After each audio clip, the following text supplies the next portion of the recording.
வாரம் வாரம் விஜய் சேதுபதி வந்து எல்லாரையும் பூஸ்ட் பண்ணிட்டு விடுறாரு. இந்த வாரம் பாரேன் கண்டிப்பா எல்லாருமே திட்டு வாங்குவாங்கன்னு சொல்லிட்டு அன்ஷிதாவும், அதுக்கப்புறம் புதுசா சேர்ந்த மாதிரி சௌந்தர்யாவும் பேசுறாங்க.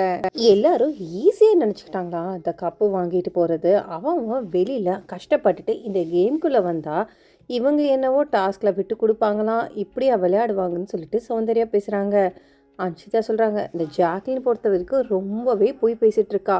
அவ சொல்லிட்டே இருக்கா பாத்தியா, வீக்கெண்ட் ஆனா அவ போயிடுவான்னு சொல்லிட்டு.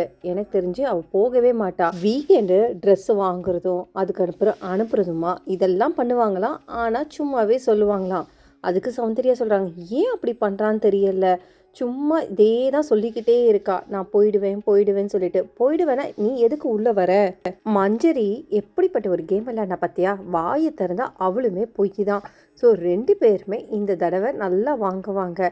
கூட முத்துக்குமே அப்படி தான் இருக்க போகுது. பண்ணுற தப்பெல்லாம் பண்ணியாச்சு, இப்போ பாரு உட்காந்துட்டு அழுதுட்டு தனியாக உட்காந்துட்டு இருக்கான். அவன் பண்ணது தப்புன்னு சொல்லிட்டு அவன் உணர்ந்தே ஆகணும். முத்துக்குமரனுக்கு ஆறுதலாக ராணுவ உட்காந்துட்டு சொல்லிட்டு இருக்காரு, நீ ரொம்ப யோசிக்காத விட்டுடு. அதுக்கு இவருமே சொல்கிறாரு, எனக்காகலாம் கூட ஓகே விட்டுடு, ஆனால் வெளியில் 500 பேர் கிட்டத்தட்ட இந்த கேமுக்காக உழைக்கிறாங்க. எனக்கு அதை நினச்சா ரொம்பவே கஷ்டமாக இருக்குன்னு சொல்லிட்டு மறுபடியும் புலம்பிட்டுருக்காரு.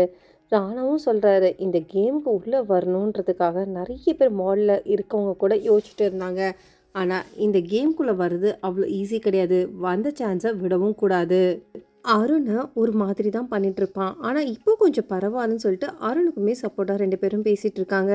விஷாலும் அதே மாதிரி தான். இந்த வீக்கெண்ட் பார்த்தியா சரியாகவே நாமினேட் பண்ணல. எல்லாருமே தூக்கி போட்டிருக்காங்க. இந்த வீட்டில் எப்படி கேம் விளையாடுறான்னு சொல்லிட்டு யாருக்குமே தெரிய மாட்டேங்குது. சரி, என்னை பொறுத்த வரைக்கும் நான் டாஸ்கில் சரியாக விளையாடினாலுமே ஓகே தான். ஆனால் நான் பார்ட்டிசிபேட் பண்ணுறேன்ல, இவங்க ஃப்ரெண்ட்ஸுக்குள்ளே தூக்கி தூக்கி எல்லாமே கொடுத்துப்பாங்கன்னு சொல்லிட்டு அதுக்கப்புறம் கோவா கேங்கை பற்றியும் பேசிகிட்டு இருக்காங்க. ஸோ இந்த கோவா கேங்கில் இருந்து தான் இப்போ சௌந்தர்யா வெளியிலையும் வந்திருக்காங்க.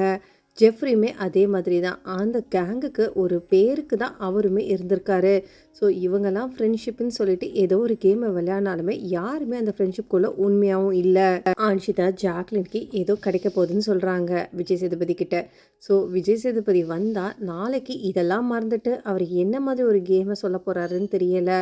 ஸோ இதெல்லாம் மறந்துக்கிட்டு முத்துக்குமாரனோட கேமை மட்டும்தான் பேச போகிறாரா, இல்லை இவங்கள ஒவ்வொருத்தரும் கேமை விளையாடாமல் இது மறைக்கிறதுக்கு இது ரீசனாக சொல்லிட்டு இருக்காங்களான்றதை கமெண்ட் பண்ணிவிட்டு, முத்துக்குமாரன் இன்னுமே ஒரு டிஸ்டர்ப் மைண்டில் தான் இருந்துக்கிட்டே இருக்காரு.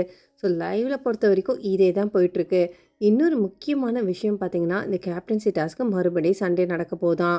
நாளைக்கு நாமினேஷன் லிஸ்ட்டு எல்லாமே நம்ம சேனலில் நான் அப்டேட் பண்ணிவிடுவேன். ஸோ எல்லா அப்டேட்ஸுமே பார்க்குறதுக்கு, முக்கியமாக லைவோட அப்டேட்ஸ்லாம் பார்க்கறதுக்கு என் சேனலை மறக்காமல் சப்ஸ்கிரைப் பண்ணி சப்போர்ட் பண்ணுங்கள். அப்படியே பக்கத்தில் இருக்க பெல் நோட்டிஃபிகேஷனை கிளிக் பண்ணுங்கள். தேங்க்ஸ் ஃபார் வாட்சிங் மக்களே.